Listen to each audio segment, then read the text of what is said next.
Formula One has become the Ashes. It's all about the Aussies. Welcome to the Grid Talk podcast. We are reviewing the Saudi Arabian Grand Prix in Jeddah today. I am your host, Tom Horrox, and I am joined by fellow Grid Talk host, Owain Medford. Hello. F1 Chronicle writer and friend of the show, Kristin Horvath. Hello. And Grid Talk's Canadian ringer, Jonah Gould. Good afternoon. Okay, fantastic. Well, let's get straight into it. But first, be sure to follow us on social media at Grid Talk UK. And if you're feeling extra generous, please consider supporting us on Patreon for exclusive access and behind-the-scenes content. But as I said, we're going to get straight into it then. So we're going to start with Owain. Oscar Piastri takes his fifth win, third of the campaign, and becomes the first Aussie to lead the championship since Webber in 2010. My God, that makes me feel so old. That was not 15 years ago. His performance today, he went for the lead off the line, challenging Verstappen, kept the tyres alive enough to hold on to the back of Verstappen, and then the penalty was obviously enough to give him track position. How high do you rate his performance today? And is he the champion, not champion-elect, but is he the lead for the championship? I mean, I think sort of the reason that I would say that, yes, he is the lead for the championship, me answering that first, is that it sort of was indicative of his, or it was evident, in his performance today. The fact that he didn't sort of sit there and think, oh, I need to get past Verstappen, and burn his tyres up or cause himself, any tyre life issues. Just the ability to know that, right, okay, I've got the lap time speed in the bag. We are the fastest car, even compared to what happened in qualifying, it's Max. So of course he found a 100th of a second to out-qualify me by, but I got him off the start. I kept a cool head. He felt the need to, dive across the runoff area, doing his Max's usual trick of claiming that he was run off the circuit when he wasn't going to make the corner anyway. And, he kept his head to the first pit stop. And once he was ahead, it was just about managing the gap. He took the life out of the tyres when you needed to. So getting past Lewis later in the race, just after that first pit stop, and ensuring that he had the clean air on his tyres. But other than that, he didn't sort of lose his head. And didn't think, oh, I need to get past when the guy's going to get a penalty anyway. Just make sure you make use of that. We'll get them at the stop, even with a slightly slow stop for McLaren there. But apart from that, he ran his own race. Had the confidence to do that, and I think it's kind of indicative of Oscar as a whole.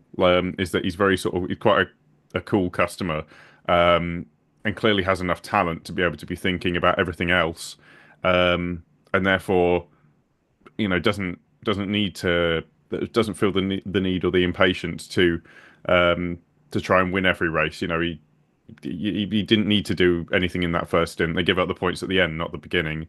And I think he just remembered that, kept that in mind, and made up the time in the pit stop. And once he was there, he just controlled it from there.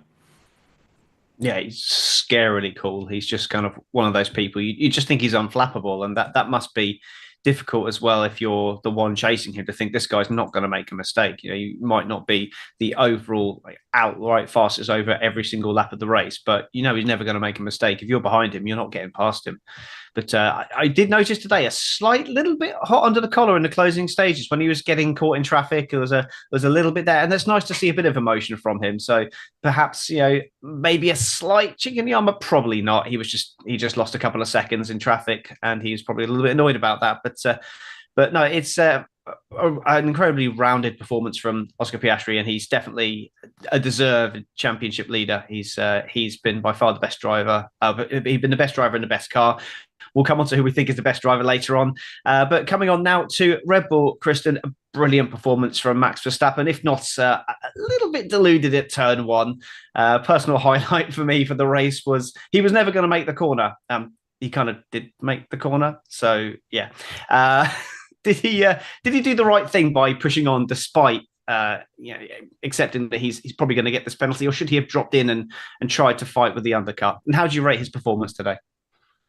I think Max actually had an incredible performance today, considering how the weekend was going for him, aside from that phenomenal qualifying lap that he did.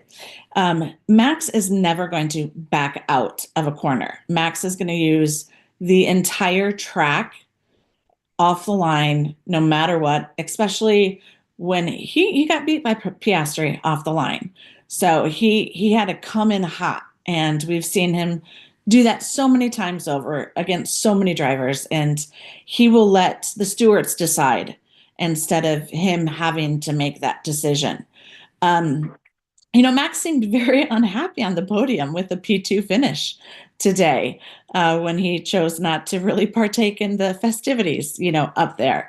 However, I think he did phenomenal, especially not having his teammate to help him out at all. As good as Yuki's weekend was, until him and Gasly got in the incident right off, lap one there, and Gasly crashed into the wall. And I think that was considered a racing incident.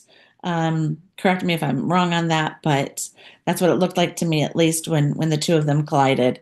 But again, Max didn't have his teammate to help him during the race, and he's phenomenal in that car. I don't think anybody can get in it and drive it like he does. No, absolutely. I've not seen a stewards result myself on that, so I can't say for certain.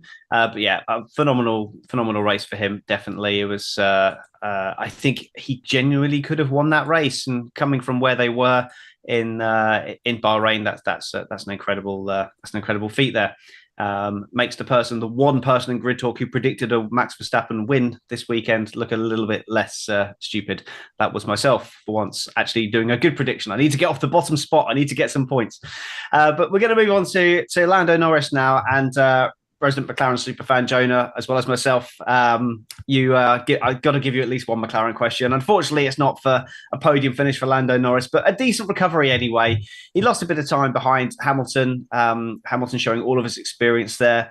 But looking at the race, do you think that McLaren potentially didn't optimize his race in favor of Piastri, given how low deg it was? And I know in hindsight there was no safety car, but there could easily have been a safety car. If they'd have left him out there, he could have benefited from that and then gone on to at least get a podium and potentially win the race. What's your thoughts on Lando's performance and that call from McLaren?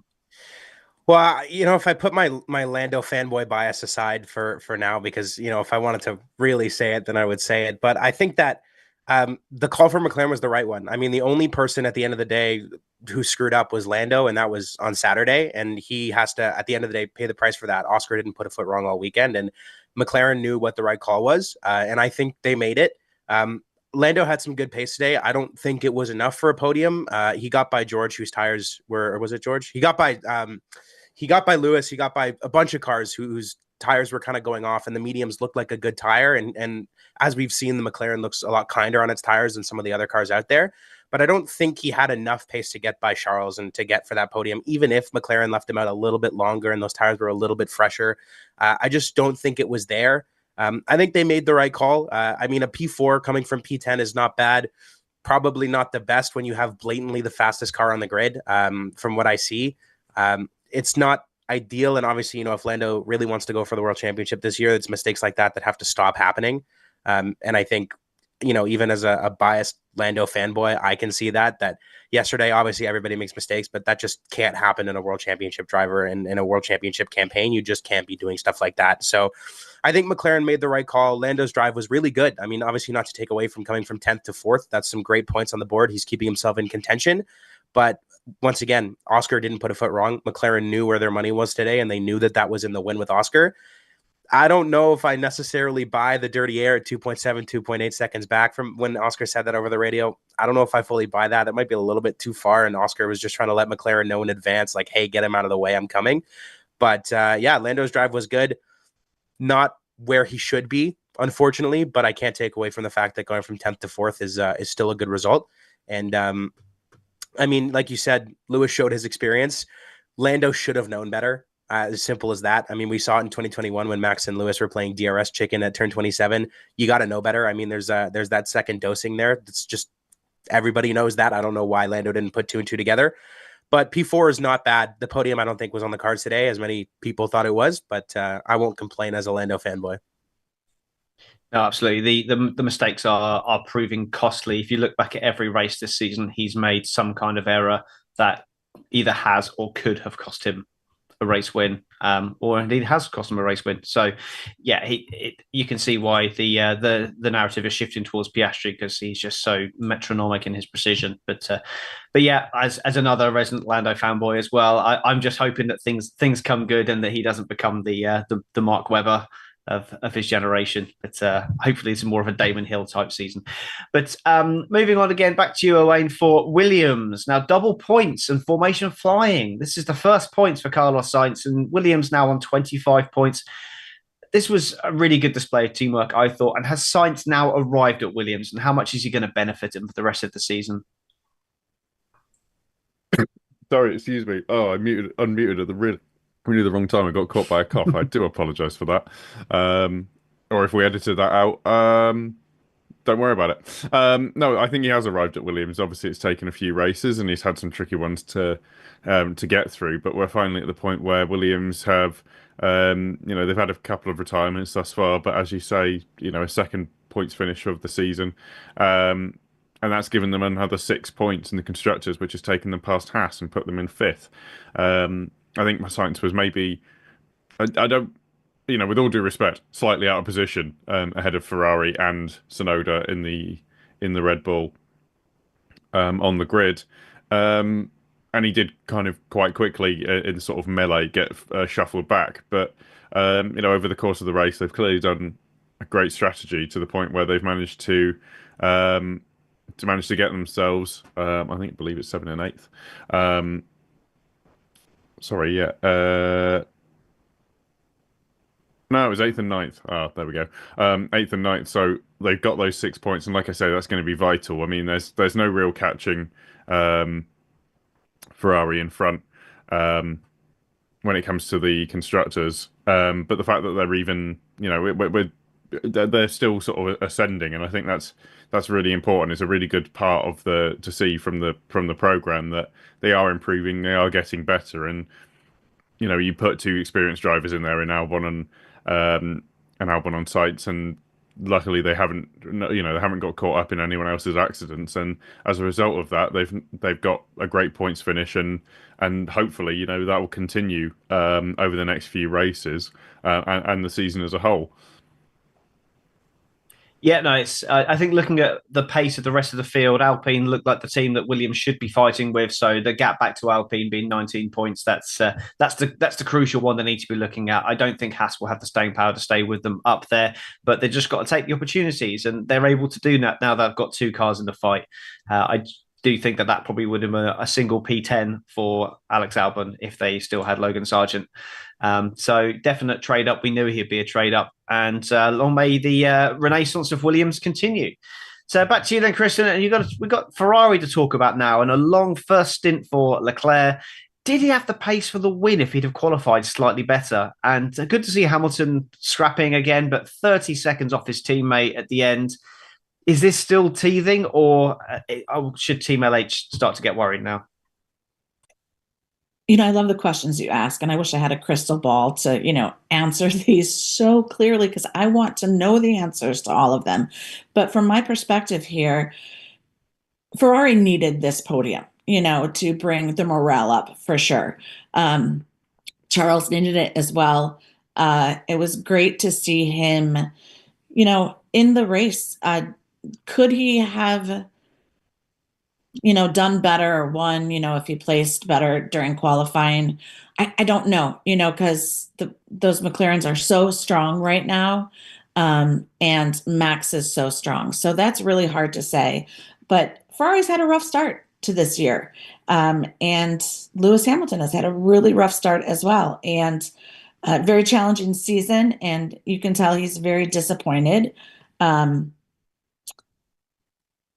I don't know what the answer is. I wish I could have a conversation with Fred Vasseur over all of this to see what he's thinking and what they're going to do next. I think Charles will continue to grow, and they will still work with, Lewis to find, where he is sitting in that car. Yeah, it was great to see him racing Lando, and unfortunately, I think that's as good as it's gonna get for the time being for Ferrari with Lewis. I don't know what the answer is that's going to change things for them, and I think we're just going to see Charles continue to grow here this year and this season. Yeah, it certainly wasn't a 5-star performance from Lewis Hamilton there today. But if you've enjoyed this podcast, we would love it if you could take 5 to leave us a 5-star rating on Spotify. I know, terrible translation. We need to get more original with these. We always just use the same thing. So yeah, if you could leave us a 5-star rating on Spotify or a 5-star review on Apple Podcast, that would be fantastic. It really helps us climb the rankings. And if you're listening and you're not currently subscribed, please subscribe as well. That all helps. We've got over 2,000 subscribers on YouTube, and we'd like to keep that growing. Click the bell so we know, when we're going live, and then you get to join in on post shows and all kinds of other stuff as well. So please look out for us there. So moving on then to Mercedes, Jonah, looking good in qualifying, and another strong performance from George Russell. Antonelli definitely closer to Russell, but the tyres didn't seem to be working. They fell away in the race. Where's their pace gone? But are they a genuine fight to McLaren for the Constructors' Championship, given that they are the team occupying P2 right now? Well, so it's a great question. Now, I don't know if there's a word for the effect when you start to like something, the less it succeeds. I wasn't a big Mercedes fan or big Mercedes enjoyer when they, won 8 consecutive. I was like, okay, this is enough. But now that I guess Lewis isn't there, and I'm a big Kimi fan. George has grown on me a lot. I'm all on the Mercedes bandwagon. I'm a big guy for that. Love that. Are they competing with McLaren? No, I don't think so. That McLaren has just something inside it. I don't know what it is. It's really kind in its tires. Everyone on, F1 TikTok is complaining about the flexi wings that Ferrari and Red Bull also have. So I don't know where they're coming with that. I don't think they're a genuine threat to McLaren. I think those cars are too quick, and they're only going to get better. But I do think they're a genuine threat at retaining that second place in the Constructors for the remainder of the season. We've seen the Red Bull can be really hot and cold depending on what track it's at. We've seen that the fast, flowy tracks, the Red Bull's really good. I think it'll be really good at Monza. It's been really good here. I think it's going to be good at those kind of tracks. But the minute you throw some really slow speed corners into the track, the Red Bull just doesn't have it. And the majority of tracks on this calendar have a few slow speed corners in them at least. So I don't think the Red Bull is really going to be able to put up a fight with a car like the Mercedes that I personally find to be a little bit more well-rounded and as a whole. Now, Antonelli, I'm once again all over the Antonelli bandwagon. Toto Wolff has to have something in his brain that doesn't work like the rest of us, because what a call that was to bring in the 18-year-old rookie and put him in massive shoes to fill, a 7-time world champion seat. And I think he's doing a great job. Obviously, he's not going to be right on the pace with George Russell. George has been in that car substantially longer than Kimi has. George has been in a Formula One car substantially longer than Kimi's been legally allowed to drive on a road car. So I think that they're great. They have a really solid driver lineup. Their car looks really serious. Probably not the best circuit for them in terms of the fast speed. I think that's where the Red Bull shines a little bit more as opposed to the Mercedes, but I'm all aboard the Mercedes bandwagon. I think they're a real threat to retain second place. Maybe not catch the McLaren, but I'm all there for their second place in the constructors. Yeah, absolutely. Fully agree on a lot of those points. But if you believe Lando Norris in his post-race interview, the McLaren is only just probably the overall package is slightly better than everyone else, but it's only because they show more pace in practice that everyone else is saying that they're so much faster than everyone. So according to him, they're not. And like you say, when the flexi wing clarification comes in, we may well find that Mercedes are right there with a much more consistent car. So I think it's possible, but I agree with you. It's probably unlikely. But now we're going to go slightly further down the grid, Owain, with Hadjar and the RB beating Lawson again. That's 3 for 3 now, and had a fairly decent race as well. Is Hadjar underrated, or is Lawson still suffering from a confidence crisis? I think it's a little bit of both, to be honest with you. I think there's a lot of people who are maybe looking at what he did in Australia and still looking at the hangover hangover from it, and not sort of taking into account anything that's happened later on. Obviously he's not had some, many massively standout performances, but you do have to note that he did start behind Lawson on the grid today, and through his racing ability, has managed to get himself, including a slightly handy penalty for Lawson for leaving the track and gaining an advantage, which I don't believe we saw on the coverage, or at least I haven't seen. Has sort of put him 10 seconds behind, which would have put him actually right behind his teammate, just a second and a half behind on the road, but or at least I believe that's where they finished. Hadjar, on the other hand, I think he's come back from it really, really well, and he's collected a points position that is probably the only one available, to be honest with you. He's got that 1 point, he's got points on the board, and he's really run a good race, whereas Lawson doesn't seem to have as much, and is still, again, seeming to have that sort of hangover from being dropped so ignominiously from the Red Bull senior team. I hope that he gets his confidence back, and it is a difficult circuit to drive, particularly if you're new at it. You've got you have to have massive confidence to know that you're going to have to go into these blind corners, evade the walls on the insides of apexes, not throw it in the wall like unfortunately Lando did in qualifying. It's a difficult job. I think maybe sort of the more and more conventional the circuits get, that's going to help him. I think Miami might sort of be not the most helpful, but after that, we've got a run of more sort of the European and more conventional circuits, and hopefully that'll bring his confidence back. Because otherwise, unfortunately, I think you can end up in a bit of an issue where you lose confidence, so you go slower, so you lose confidence if you have these setbacks. But the fact that he's even in 12th, I think, is relatively okay. Unfortunately, it was just that 10-second penalty that's taken him a bit more out of contention than otherwise he'd likely be. Yeah, it seems a long way back for him, but hopefully he can come back to some kind of form, because it wasn't that long ago. We were talking about him being a very decent prospect. So hopefully for his sake, he can find his mojo again. But a team that didn't really find their mojo this weekend with some high hopes were Haas, Kristin. They really did come into this weekend thinking that they were going to be able to do something, but they ended up pointless. It was a strong performance from Behrman, though, and could have easily ended up P11 had things gone slightly different. So where do you see Haas shaping up for the rest of the season? Now, we're a fifth of the way through already. They're currently sitting there just behind Williams, but as I kind of alluded to earlier, I'm not sure they'll be able to stay there. But what's your thoughts, and how did you see their race panning out as well? As one of the resident Americans here on the podcast, talking about the American team. That's why I gave you Haas. Of course, I do want to start on the positive and point out, like you said, listen, last year they finished 7th and in the Constructors' Championship, and they're currently sitting 6th. So I'm going to take that moment and be present and celebrate that. Is that going to last? They're lacking pace, unfortunately. And I wonder at what point some of these teams are going to just stop working on the 2025 cars and go to the 2026, and I don't know what Haas is going to do. Um, I would like to see them continue to grow, but unfortunately, they just couldn't do it this weekend. They've had such a pleasant start to the season. So, a little bit back to the drawing board on this for them. And as you said, Ollie Behrman, the rookie of the team. I love how these rookies are performing out there this season. It's been fun to watch on all the different teams. And he, outperformed his, veteran counterpart in Esteban Ocon. And that makes things very interesting for sure on all of these teams that have, rookies on them with the veterans. And the rookies are being able to hold their own.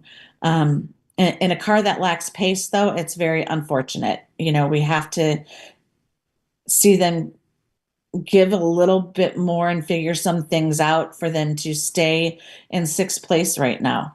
I would love to see them higher in the standings, but I think we might have to wait to 2026 for that. Yeah, I mean, Ayu Komatsu said at the start of the year that if Haas are anything other than 10th, given the size of their team, then they're having a great season. So you may well see this as an opportunity once everyone switches off development that, this is a chance we can push on for fifth place if we, sacrifice 2026, like, the opposite of what they did in 2021. He might see it as an opportunity to grab that sort of P6, P5 in the championship.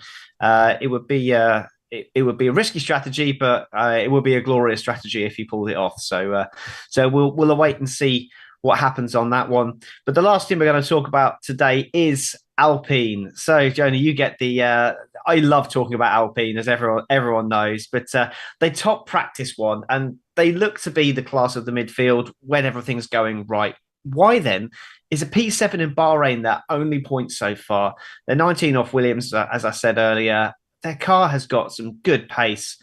And also, what is your opinion on the lap one crash as well with Tsunoda? I'd like to. We haven't had an opinion on that yet. So yeah, give us your thoughts on those two. Well, anyone who's listened to any of the previous grid talks I've been on, or listened to the podcast I used to have where I had to eat a Carolina Reaper pepper and make a public apology to Esteban Ocon when he won in Hungary. I'm a notorious Alpine disliker. I do not like Alpine. I have never liked Alpine when they were Renault. Well, I just do not like Alpine. There's no actual reason. I just do not like them at all. To me, I truly don't think the car has much pace. I think we saw a flash of brilliance in Bahrain. I think they have an incredible driver in Pierre Gasly, but I don't think the car is that good. I think we can see stuff here and there, like topping practice. I really think it's only going to go downhill for the Alpine guys. Is that a little bit of bias because that's what I want to happen? Maybe. I'm just not a big Alpine guy, and we've seen Alpine over however long, even since they were Renault, with their 5-year plan that they were saying, and it never panned out to be anything, and they've been in the same spot ever since. I see absolutely nothing to look forward to for that team. Personally, that's just me. I don't understand why it's like that, but once again, always been an Alpine disliker, never liked them. Now, in terms of the incident with Tsunoda, I see that as a racing incident. Two former teammates who I still think are really good buddies making a little bit of contact. That always adds the draft to survive, the spice, the aura around the sport, I guess you could say. I mean, it's a super tight street circuit. These are some really, really big cars. They're really wide. They're really long. It's hard to stick two of them next to each other, even at a normal size track, let alone one that is this tight and this compact. That's bound to happen. I mean, when you put cars that are this big at tracks this tight, they're going to come together. These drivers are trained to go for any opportunity they see. Every little inch of racing surface that they see, they're going to go for it. And you have Yuki Tsunoda, who's getting used to a new car that we all have heard is extremely difficult to drive, notoriously difficult to drive, and an Alpine that looks like a difficult car to drive. I mean, I see that as a racing incident. There's no bad blood there. Obviously, it's unfortunate for Pierre, who could have been on for a decent result when there's a track where you're not necessarily turning or braking too much. I mean, you're turning a lot because it's, 27 corners, but most of which are flat. I think they said 70% of the lap is full throttle.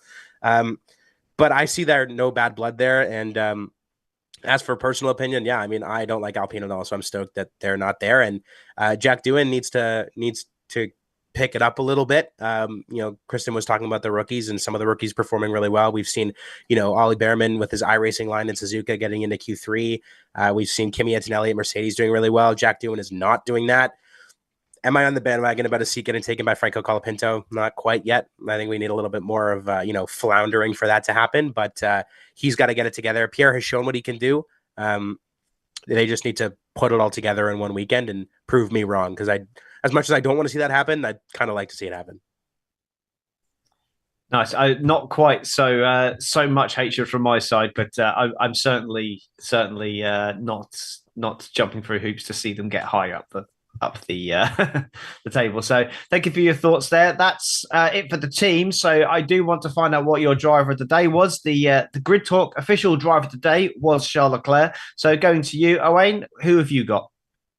I instead have chosen Piastri, not just because I predicted he'd get pole and then the win in our prediction series, but I think he did a great job. As I detailed at the top of the show, I think that he did a great job just keeping his head, knowing that he didn't have to attack Max Verstappen. Then he didn't need to burn out his tires or potentially even throw it in the wall or get involved in a tangle. He could let Max Verstappen shuffle himself down the grid, and controlled the race from that point onwards. At that point it was just ensuring that the gap to Max was large enough that he wasn't at risk of sort of wasn't at risk of anything, not even the gap big enough for any kind of undercut, maybe or some weird thing with a safety car if there'd been another one. He kept his head, and as you say, as has been pointed out, he only sort of seemed to get a little bit frustrated when he was going through traffic, and that's for me is why he's driver of the day. No, fair enough. Okay, so Kristin, your driver of the day? I was going to say Lando Norris because I do enjoy watching someone come up the grid like he did, but he just made some simple mistakes. And so I'm going to be one with the people and actually say Charles Leclerc. I think he got everything out of that car that he possibly could today. And he needed it, and the team needed it. And he deserved to be there in third. So congrats to him. Nice. Yeah, I don't think even I could have given Lando Norris driver of the day today. I was tempted, but no. Okay, Jonah, your choice? So I could go with the basic answer and say Lando Norris, as everybody knows that I'm a big Lando fanboy, but I'm actually going to go with one that makes little to no sense to most people and a guy who lost 2 positions in the race. I'm going with Carlos Sainz. That's his first points in a Williams. Incredible teamwork from those guys. They're now P5 in the championship in a car that has absolutely no business being there. Actually, that's not true. It might have a little bit of business being there. Mm-hmm. I am all aboard the Carlos Sainz hype train. I have been since he left McLaren and broke my heart a few years ago. But what a drive from him, keeping that car somewhere that it, once again, probably shouldn't be. Even though he lost 2 positions, I am always going to go for my boy Carlos. Nice to see some Carlos Sainz love. Probably my second favourite driver. So I'm glad to see him getting a bit of love there as well. So that's it for our programme here. So I just want to give our panellists a chance to plug anything they want to plug. So Owain, anything? Where can people find out more from you? The only thing I'd like to plug is our Grid Talk social channels. Sorry, I had a mind blank there. They're available on all of the social media platforms with the at Grid Talk UK. That's the username you need to search for, is at Grid Talk UK, and that's where you can keep up to date with the standings in our host predictions. I'm not doing so great, and I think I'm doing a little bit better this week, but I haven't looked through and worked out who I'd be doing better at the expense of. But if you'd like to keep up to date with that, which is just a little thing we're running week to week, provided by our co-host Louis, is that. So if you want to keep up to date with that and see the rest of the show, then make sure you follow our social channels at Grid Talk UK on all the social media channels with the app.